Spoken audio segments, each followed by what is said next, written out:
ఓం నమో భగవతే శ్రీ అరవిందాయ. అందరికీ నమస్సుమాంజలి.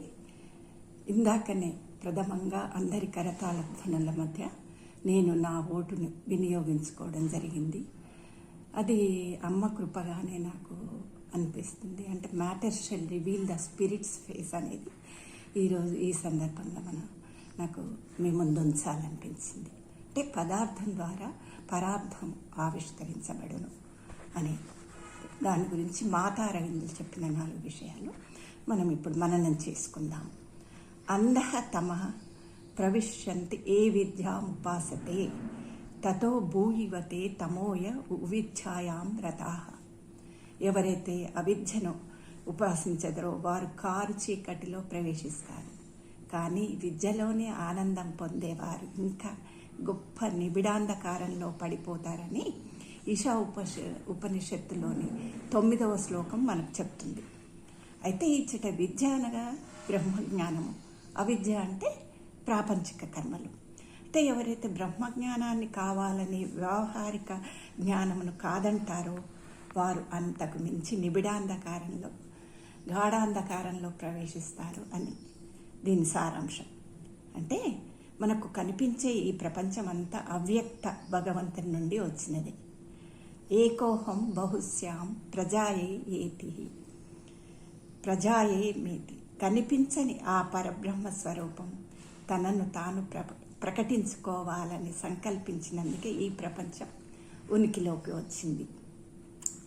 సృష్టిలో సమస్త అభివ్యక్తి విద్య అవిద్య అనగా సచేతన ఏకత్వం, నానాత్వచేతన అనే 2 మార్గాల ద్వారా ప్రతిదీ ఈ ప్రపంచంలో అభివ్యక్తం అవుతుంది, ఆవిష్కరించబడుతుంది. వాటి ద్వారానే సాగుతుంది, విద్యా విద్యల ద్వారానే. అయితే ఏకత్వం అనేది శాశ్వతత్వము మరియు ప్రాథమికమైన వాస్తవం. ఏకత్వం అనేది అంటే అదే ఎండింగ్ కాదు, ప్రాథమికమైన వాస్తవం. అది లేనప్పుడు నానాత్వం అనేది అసత్యం అవుతుంది. అందుకని భిన్నత్వంలో ఏకత్వం. అందుకే ఏకత్వ చేతనను విద్య అన్నారు, వన్నెస్ను విద్య అన్నారు.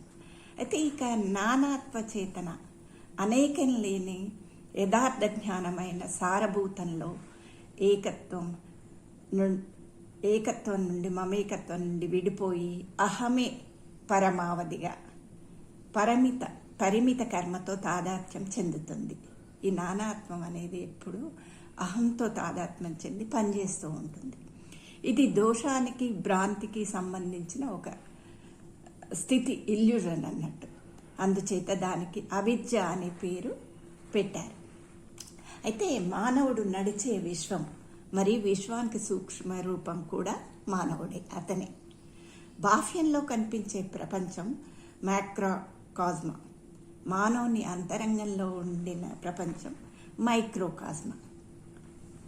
కాబట్టి మానవుడు విద్య అవిద్యల మధ్య మహోన్నత సంధి ద్వారా దైవ పూర్ణాభివ్యక్తికి తనను తాను సంసిద్ధం చేసుకోవాలి. నానాత్వంలో తనలోని ఏకత్వాన్ని గుర్తించాలి. ఏకత్వం నానాత్వాన్ని హృదయానికి పెట్టుకోవాలి, హత్తుకోవాలి. శ్రీ అరవిందుల యోగ మార్గం మనను ఎచ్చటి నుండి వచ్చామో అచ్చటికి వెళ్ళే యోగ మార్గం కాదు, మోక్ష మార్గం కాదు.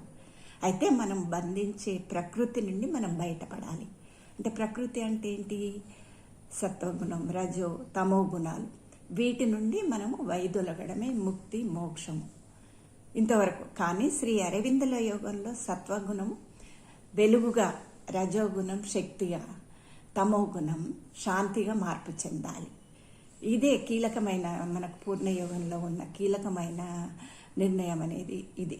అంటే మనం వైదొలగడం కాకుండా మనం సత్వగుణం వెలుగుగా, రజోగుణం శక్తిగా, తమో గుణం శాంతిగా మార్పు చెందాలి. అప్పుడు మన ప్రకృతి ద్వారా అనగా పదార్థం ద్వారా దివ్యత్వం, పరార్థం ప్రకటితమవుతుంది.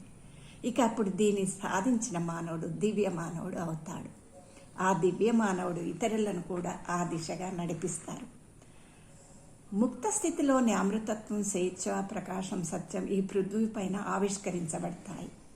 మానవ జాతి అంతరాంతరాలలో ఉన్న ఆకాంక్ష, అంతఃస్ఫూర్తి మన ఆకాంక్షపై నుండి దివ్యానుగ్రహం అంతఃస్ఫూర్తి ఇదే. ఇప్పుడున్న సహజాతాలు ఇన్స్టింక్ట్ అంటే ఆహారము, భయము, నిద్ర మున్నగు వాటి నుండి మెల్లగా అంతఃస్ఫూర్తి ఇన్స్టింక్ట్ నుండి మనం ఇంట్యూషన్కి అనుగుణంగా మానవుడు ఎదగాలి. అంతఃస్ఫూర్తి వైపు మనం ఎదగాల్సి ఉంటుంది. మన ఆకాంక్షను పైనుండి దివ్య అనుగ్రహం తోడు కావాలి. మన ఆకాంక్ష అనుగ్రహం చేయండి, దివ్య అనుగ్రహం లేని మనం ఒక అడుగు కూడా వేయలేము.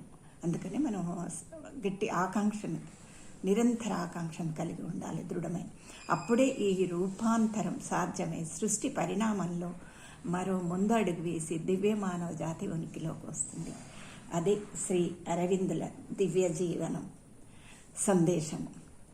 అంటే ప్రస్తుత రాజకీయాలు ఎట్లా అంటే of the family, by the family, for the family అన్నట్టు అలా కొనసాగుతూ ఉన్నాయి.